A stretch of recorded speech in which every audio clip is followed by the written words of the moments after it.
What's up, RaiderNation? Welcome to your hotspot. It's your host, Hot Beavers, and especially welcome to a new type of segment we shall call Hot Mess.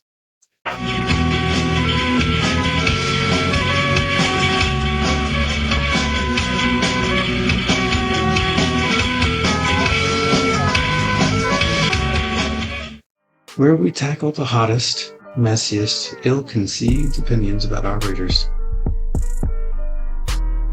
And before I forget, and I will forget, make sure you smash that like button.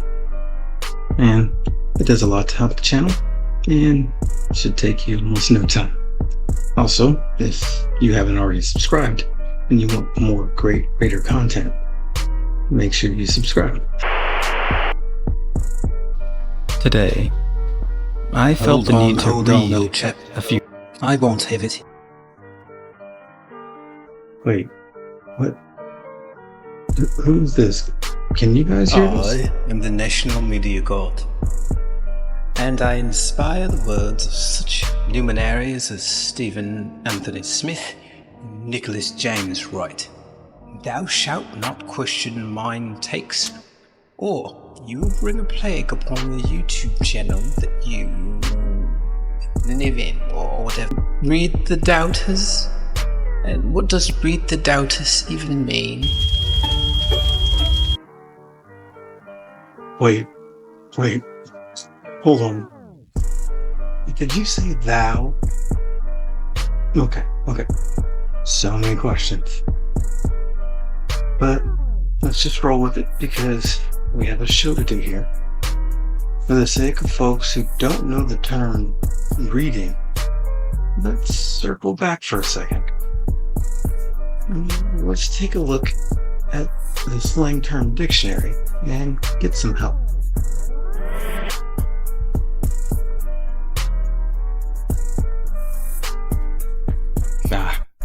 Here we are. Read. To publicly point out someone's flaws. We don't hang out anymore. He was always reading me.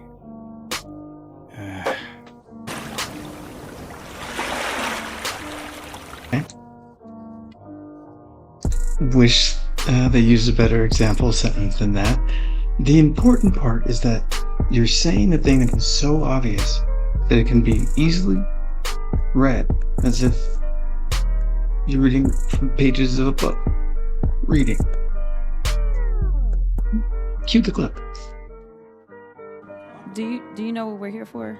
You know we're here about I don't think you know what you're here for. Well, you the one talking about. I think your fake eyelashes are messing up. No, ain't nothing. Hold on. Listen. Order, Mr. Chairman. That's beneath even order of your Miss Crockett. I'm just curious, just to better understand your ruling. If someone on this committee then starts talking about somebody's bleach blonde, bad built butch body, that would not be engaging personality, correct? A what now? Oh wow, yeah. I mean, she really does have a bad built butch body, and yeah, I'm quite sure that dyed hair does not be really blonde. Wait. Thou dost plan to do this to me? Well, not you. I'm actually kind of warming up to your quirky speech, and your presence makes me feel smart. Now, I'm going after your disciples. Is that the right word? So, shush, you've taken up enough of our time already. Well, I've never. If you ever are trying to become one of the luminaries in the national media, you can forget a referral from me, the National Media God. Do you know what that means? Okay. I think you're emotional and saying things that you might regret, so.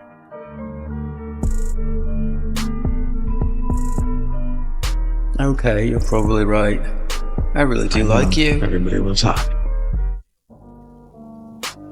First up, some folks are saying we don't stand a chance against the Chargers. Let's roll the clip and see what they've got to say. Up and takes me to the bottom of the deal. Like sand. I see the sand come up around. It's dark, salt water, and all the air bubbles came out. And I'm like, okay, cool. You know, I get it. Yeah. All right. But then he kind of keeps holding me down there. The waves are coming, holds me down, holds me down, holds me down. 3 minutes. I'm thinking this is gonna be it. He snapped. You know, he's gone. I've lost him. And he's gonna be in jail for the rest of his life. This is fine. Oh, that was the wrong clip. Natty? Natty Media? Wait, hast thou given me a cool nickname already? Okay. Don't get comfortable. There was just no way I was going to call you National Media God every time. Okay, can we roll the correct clip this time? So their win total, what was it at, Hubs? 8.5. Chargers schedule. I'm just saying they could start off, if you beat the Chiefs September 29th, I'm just saying if. It's a home game against the Chiefs. That's all I'm saying. I'm still a Chiefs team. What are you about to give us? I'm just saying, look, you got the Raiders, duh. Made the right decision. Hiring Antonio Pierce, what does that mean for 2024? Let's take a look. Now in week 1, very tough opener on the road against Jim Harbaugh and the LA Chargers. I'm swept up in the emotion. I'm going to take the Chargers in this one. The Chargers won only 5 games last year. 5 games. The last time we saw them, we absolutely demolished them 63-21. Every offseason, the media hypes them up, and every season,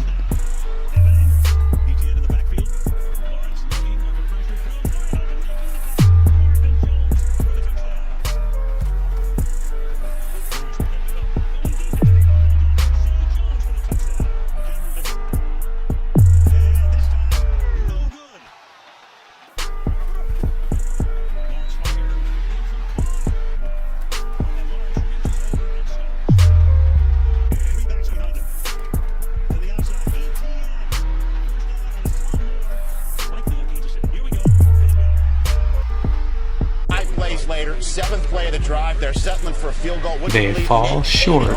No, he doesn't miss. 69, Nate from a long way away, 58 yards away, as a matter of fact.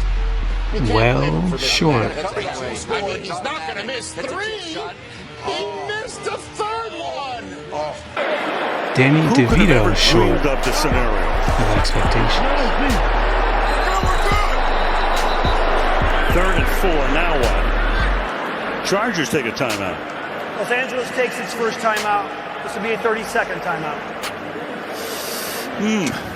What?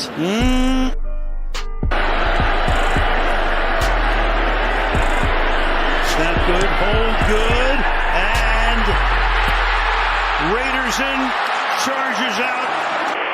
Chargers always start off with a spark, but end up fizzling out. You know, if it won't accept a charge, you just have to throw it out and get a new one.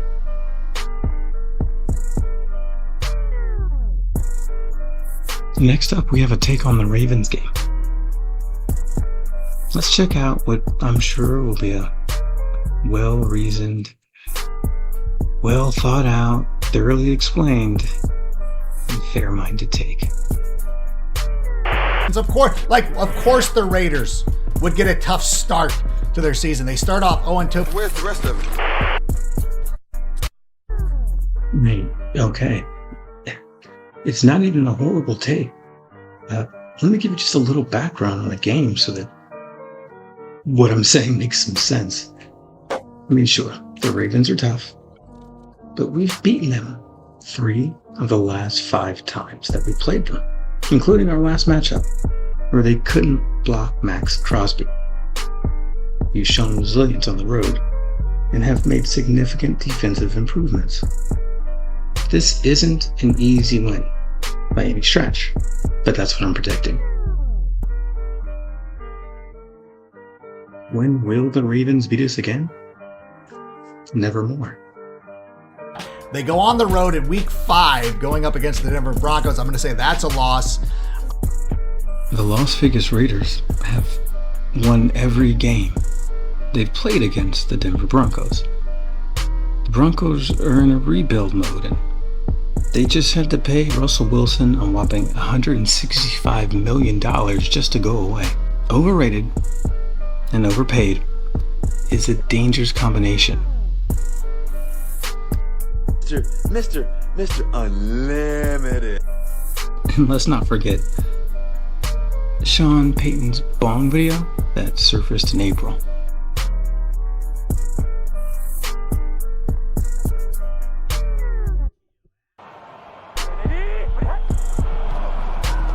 White the tailback, and he's got a crease. White across the 25, and now the... Looks like the Broncos are going through more rebuilds than the Vegas Strip. But in week 7, in the Battle of Los Angeles, so to speak, I'm going to take the Rams in that one. The Rams have actually had their struggles, especially with the loss of Aaron Donald. Without him, players like Marcus Joyner, Corey Littleton, Robert Quinn, even Leonard Floyd and Jalen Ramsey have struggled to perform anywhere near their peak performance. Our defensive line is ready to exploit their weaknesses, particularly across their own offensive line, and they don't match up well against our strengths.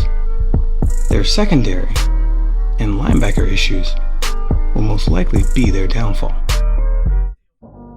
Now, coming out of the bye, week 11, tough to ask them to go down to Miami and win that game, so I'm going to take the Dolphins in that one. We almost beat them on the road last season with rookie Aiden O'Connell. Now they've lost key players like Xavier Howard. Tonight at 11, former Miami Dolphins star Xavier Howard faces a revenge porn lawsuit. And we've added Christian Wilkins from their team. Our performance on the road has been solid, and this overlooks what I think is a potential upset. Week 8, the Kansas City Chiefs most recently won. They're in Las Vegas. I'm going to take the Chiefs in that one. Everybody's afraid of the Chiefs.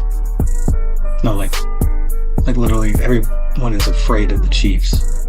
News at 6, this time from Johnson County, Kansas, where a couple of Chiefs players have been arrested for marijuana possession. Mahomes, senior, getting arrested on suspicion of DWI. That was his 3rd DWI charge, and he was formally indicted for felony drunk driving from his arrest on February. Breaking news from the Chiefs, defensive tackle Isaiah Buggs was just arrested again.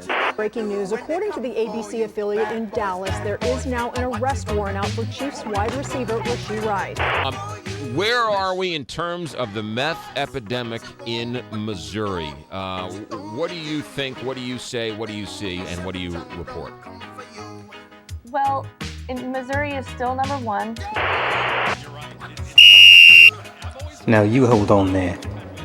The Kansas City Chiefs fan base and their fans, worldwide known as Chiefs Kingdom, is regarded as one of the best in the league. They routinely have great turnouts for their home games. They're loud and proud. Nations University prides itself on teaching and preserving Native American history. We do find it incredibly disrespectful when a non-native person tries to dress up like a, quote, chief. It's an act, it's more than just putting on a hat. Many would like to see fans change their ways. Our culture was denied of us. It was beaten out of us. It was told that it was uncivilized, it was wrong. To end what they consider a mockery of indigenous ways.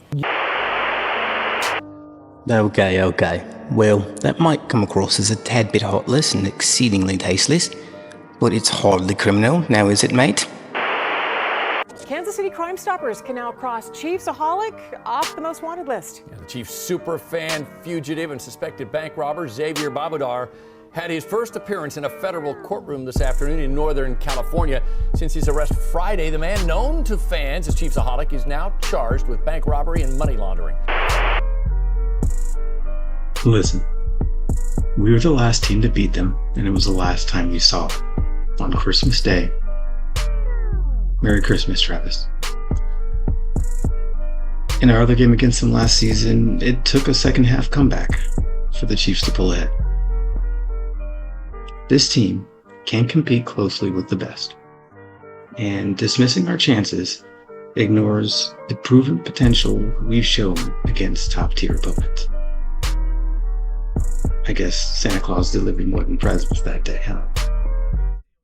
Then they got a tough one in Tampa Bay, so I think they lose in Tampa Bay. I tell you what I see, similarities. The Bucs struggle on their interior offensive line, which is bad news against our strengthened defensive line.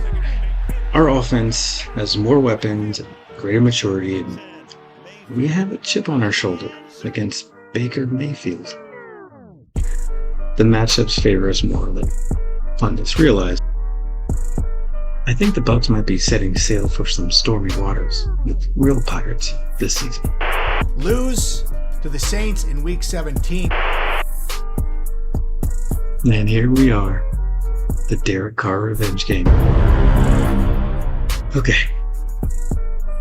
Derek Carr struggles under physical and mental pressure. Something we all know too well. By this point in the season, it's possible he might not even be starting. Okay. Carr fans, meet me over at Camera 2. A lot that went down had nothing to do specifically with Carr. It's no real fault of his own. He not with eyeshadow? That is just a vicious rumor that has never been proven. Hath he not shed his own tears amidst a rivalry match? Well, there's a photo that is just a split second where it's questionable. Hath he not shed his own tears in a press conference where he hath kind of, sort of, also threw his whole team under said bus?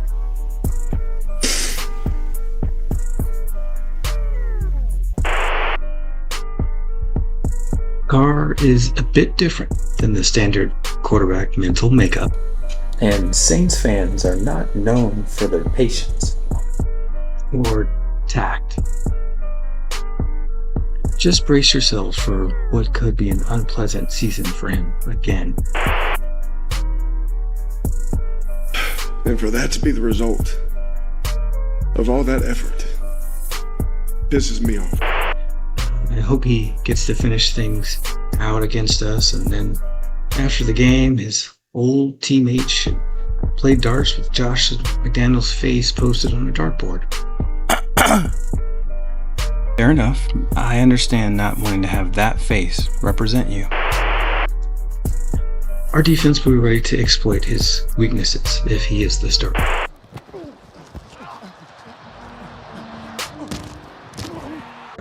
And I expect us to bring home the win. It's a good thing Carr is so spiritual, because the Saints will need divine intervention to win this one.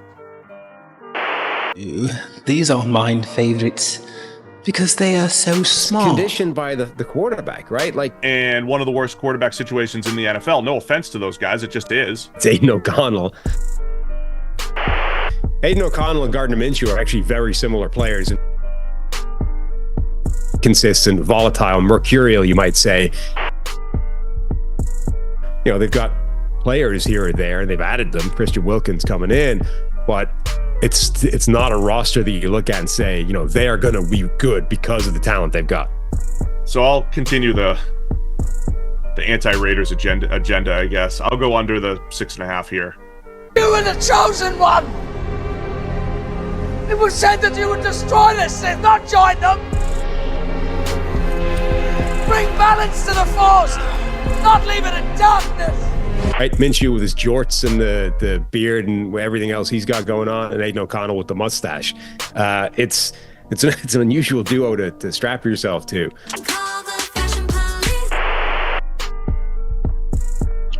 Aiden O'Connell, the Raiders' actual current starting quarterback, showed significant promise by playing well down the stretch last season.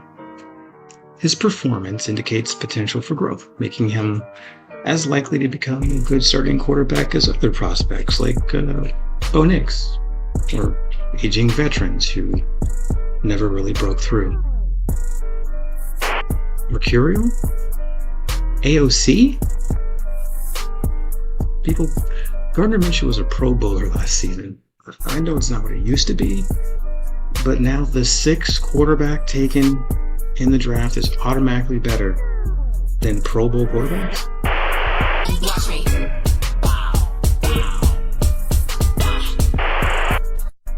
Week 1? Like now? Ranking O'Connell and Minshew below this lot of unproven quarterbacks like Jarrett Stidham and Zach Wilson. 70 seconds to play in the quarter. Stidham loads up, deep shot. And it's intercepted. Zach Wilson throws in traffic. It's picked off by Robert Spillane. Have they ever actually seen him play? Anything but volatile or mercurial. He's like a metronome. He's so steady. They obviously have never seen him speak. I get it. Minshew's quirky. There's a huge difference between quirky and volatile. The situation in the Steelers' quarterback room is volatile, for instance. Mr. Unlimited. Russell to Pittsburgh is going to be, it's very grinder oriented. Even your stars. Big Ben was kind of a small town guy. TJ Watt, Midwestern guy. He has simply produced some of the ugliest film I have ever studied. To put it succinctly, he has a severe lack of vision and a severe lack of timing. Harbaugh's temper, apparently. Waves are coming, holds me down, holds me down, holds me down. The ceiling for that combination might be 10 wins. Yeah, if everything breaks their way, what are Minshew and O'Connell even capable of getting you to in terms of wins? It might be. Yes, thou shouldst have kept his car. He hath the experience with these weapons and a tough defense finally.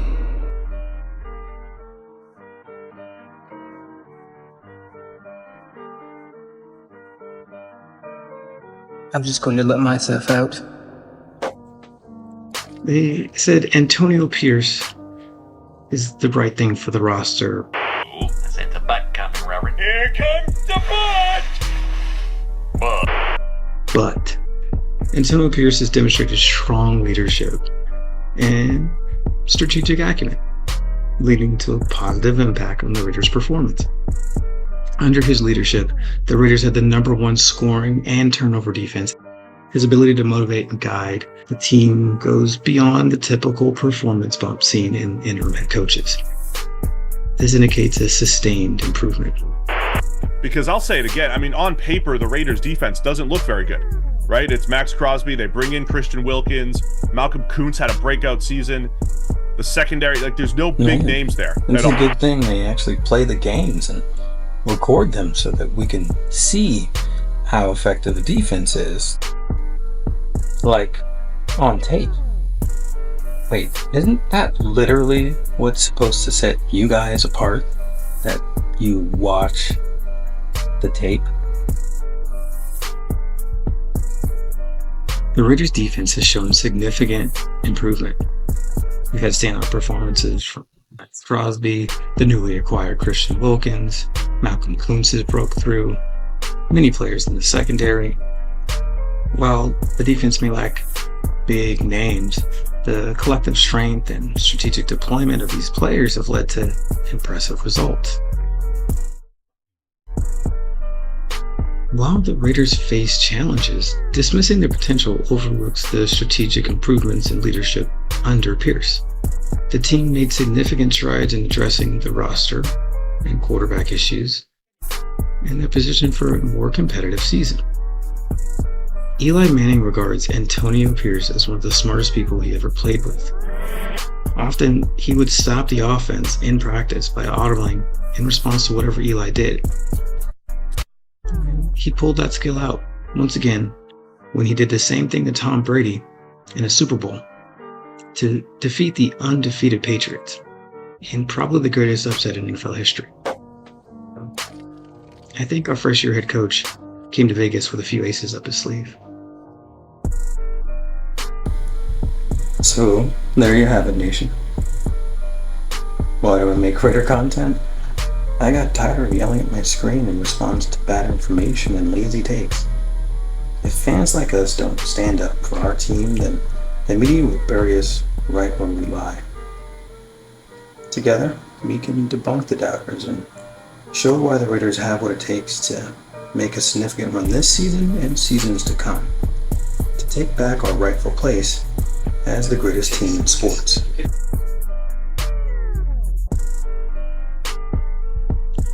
If you want to help me and have an example of a hot mess worthy quote or article, please leave it in the comments or send it to our email. I'll put the link in the description below. And I will shout you out if I use it or not. I probably will shout you out either way. So, and don't forget to subscribe if you haven't. Hit the notification bell as well. The season's fast approaching, and we will be in Allegiant and around stuff all year, starting with practices. So you never know who might stop by for a live stream. Check out my fellow Black Rain official channel member, Raider D Podcast, for even more great insight into everything Raiders. And if you're ready to get in your daily reading, stop by Black Rain Official and subscribe. I hear there's a good writer. As Raider fans, we're in a unique position to help define manhood in today's world. Real men wear black, and read Black Rain Official. Check out more nonsense being made sense in our next Hot Mess segment. Until then, go watch our video that breaks down the new Getsy offense, or AOC and Brady Breeze. Stay optimistic, stay engaged, and as always, until next time, stay hot. Good night now.